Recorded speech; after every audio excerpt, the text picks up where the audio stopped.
दोस्तों, हम 1.25 घंटे की दिल्ली से विमान यात्रा कर पहुंचे हैं। उत्तर पूर्व हिमालय की ऊंची सूखी मरुस्थल घाटी के पठार क्षेत्र में स्थित भारत के अधिकतम दूरवर्ती राज्य लद्दाख के हवाई अड्डे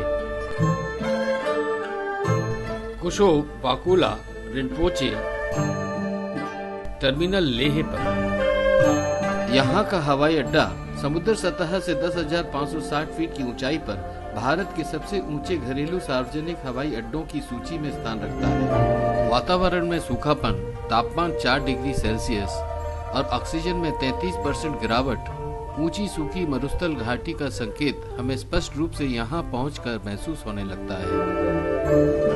वैसे तो लेह में 4 तारे होटल से लेकर बजटेड अतिथि गृह तक अनेकों ठहरने के निवास स्थान है। हमने स्थानीय रहन सहन का अनुभव करने हेतु हवाई अड्डे के नजदीक एक लेह परिवार द्वारा संचालित अतिथि गृह यानी गेस्ट हाउस में रुकने का निर्णय लिया। इस लेह स्तुम्पा नामक अतिथि गृह का संचालन यहाँ के परिवार द्वारा किया जाता है। इस परिवार के सदस्यों का आदर सम्मान और अपनापन जो हमने देखा, हम उसे जीवन भर नहीं भूल पाएंगे। आप जो देख रहे हैं वो इस अतिथि गृह का रसोई घर और डाइनिंग हॉल है। लद्दाख मिथिक और किंवदंती के अंधेरे में खोई हुई एक रहस्यमय भूमि है।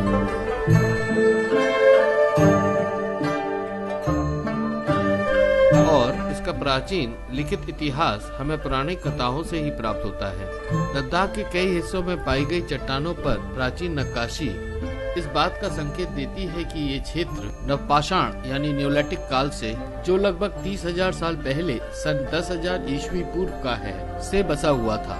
यहाँ के शुरुआती निवासी मॉन्स और दारद नामक आर्यन थे और ये भूमि मरुस्थल ऊंचे पठार पर्वता दर्रे यानी pass on high altitude mountainous plateau के लिए विश्व विख्यात थी, जो कि हमें इसके प्राचीन नाम लद्दाख से भी ज्ञात होता है। ला का स्थानीय मतलब है दर्रा यानी पास और धाक का मतलब भूमि यानी लैंड। लद्दाख यानी दर्रे की भूमि, लैंड ऑफ पासेस। इस दर्रे की भूमि का लिखित विवरण हमें चाइना के बुद्धिस्ट भिक्षु फैक्सियन की दैनिकी यानी डायरी से मिलता है। फैक्सियन ने इस अत्यंत ऊंचे मरुस्थल दर्रे को 1674 साल पहले यानी सन 399 ईस्वी में बुद्धा की ज्ञान प्राप्ति हेतु चंद्रगुप्त मौर्य द्वितीय के शासन काल में पद यात्रा कर लद्दाख के अशरण्य यानी इनहॉस्पिटेबल इलाके से होकर चीन से भारत की यात्रा की थी। फैक्सियन ने अपनी दैनिकी में लिखा है कि मैं वो भूमि पार कर भारत पहुंचा जहां बर्फ कभी पिघलती नहीं। आइए हम चलें लेह से 70 किलोमीटर कारगिल की ओर, इंडस या सिंधु नदी के समीप स्थित एक अलची नामक गांव में। रास्ते में मैग्नेटिक हिल लिखित इस तख्ती यानी साइन बोर्ड को देख हम रुक गए। यहाँ पर एक भारतीय अजूबा गजब की चुंबकीय ताकत है। संभवतः यहाँ के चट्टान की मैग्नेटिक फील्ड काफी बड़े क्षेत्र को प्रभावित करती है। कहते हैं कि यदि इस चट्टान की चुंबकीय ताकत का परीक्षण करना हो तो किसी वाहन के इंजन को बंद कर वहाँ खड़ा कर दें। वह बंद वाहन धीरे धीरे पहाड़ी की चोटी की ओर स्वतः ही खिसकना शुरू कर देता है।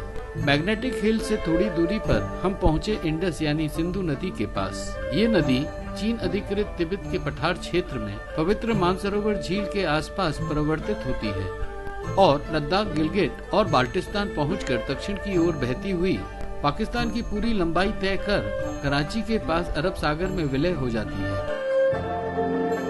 इंडस यानी सिंधु नदी के पास है अलची गांव, जहां है इस क्षेत्र की सबसे पुरानी Buddhist monastery Alchi monastery. Alchi monastery का मुख्य आकर्षण है 11वीं अथवा 12वीं सदी यानी 800 से 900 साल पुरानी इंडो हिमालयन शैली के भित्ति चित्र, जो आज भी संभाल कर रखे हुए हैं। लेह बौद्ध धर्म एवं संस्कृति का प्रमुख केंद्र है। यह धार्मिक व्यक्तियों के लिए आध्यात्मिक ऊर्जा का तथा खोजी व साहसी व्यक्तियों के लिए अपार संभावना का केंद्र है। भारत, चीन तथा पाकिस्तान की सीमाओं की मिलन की स्थली भी यही है, इसलिए सामरिक दृष्टि से ये संवेदनशील स्थान है।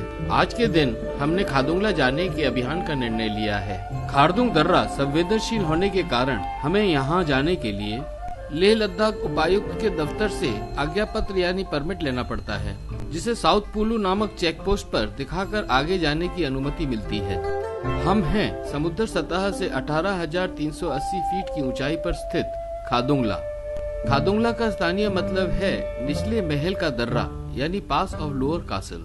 ये दर्रा नुब्रा घाटी और लेह को वाहन योग्य सड़क से जोड़ता है। ये संवेदनशील सियाचिन ग्लेशियर का प्रवेश द्वार भी है। आज ये दर्रा भारत के लिए अत्यंत महत्वपूर्ण वाहन योग्य सड़क है, जो सियाचिन में सीमा पर तैनात भारतीय सेना और नुब्रा घाटी तथा तुर्तोक क्षेत्र में तुर्तोक निवासियों के लिए जीवन रेखा का काम करती है।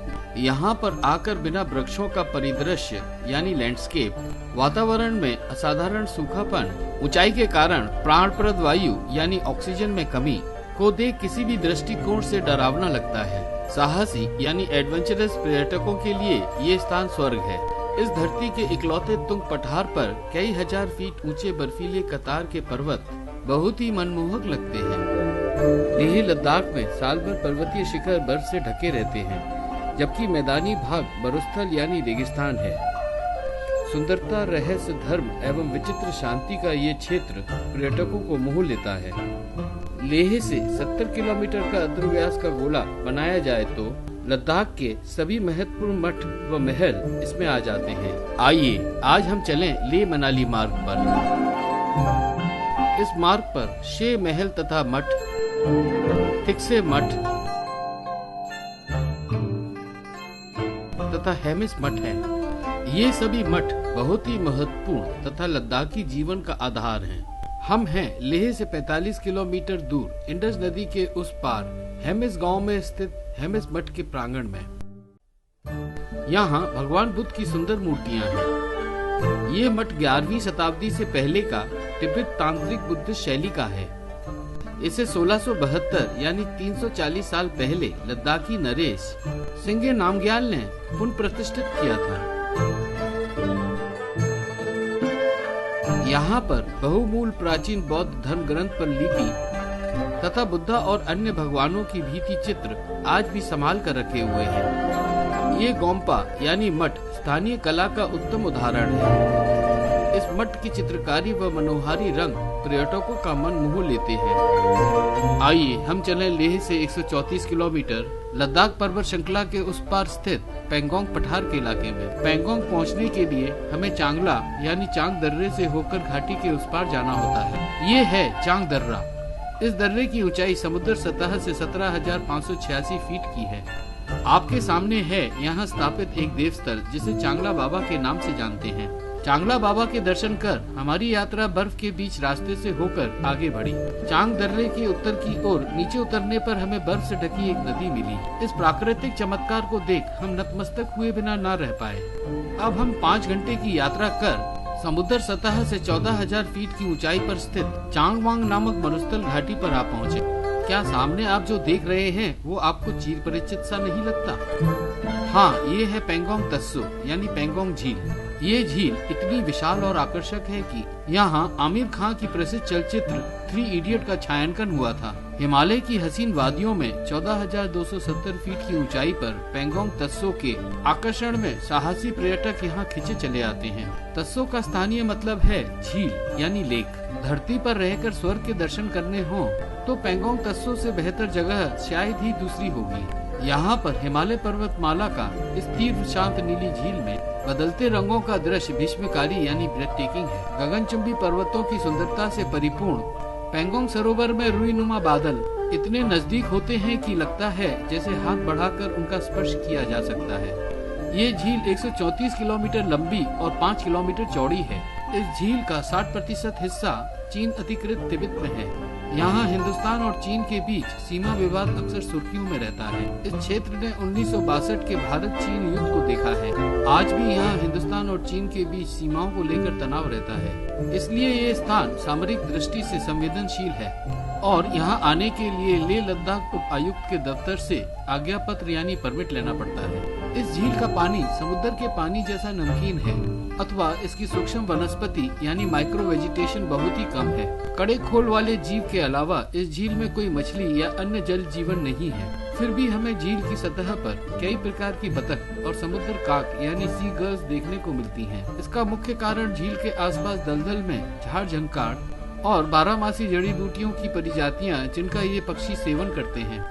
झील का ये इलाका प्रवासी पक्षियों का एक महत्वपूर्ण प्रजनन भूमि के रूप में जाना जाता है।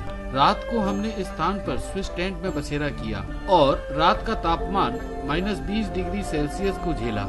सुबह नाश्ते के बाद हमने अपनी लेह एयरपोर्ट होकर दिल्ली के अपसरण की यात्रा आरंभ की और हमारी टीम ने ये संकल्प लिया कि हम एक बार इस भारत के अधिकतम दूरवर्ती उत्तरी राज्य लद्दाख के रूखे सूखे मरुस्थल घाटी के पठार क्षेत्र में दोबारा जल्द ही मनाली रोहतांग के रास्ते होकर आएंगे।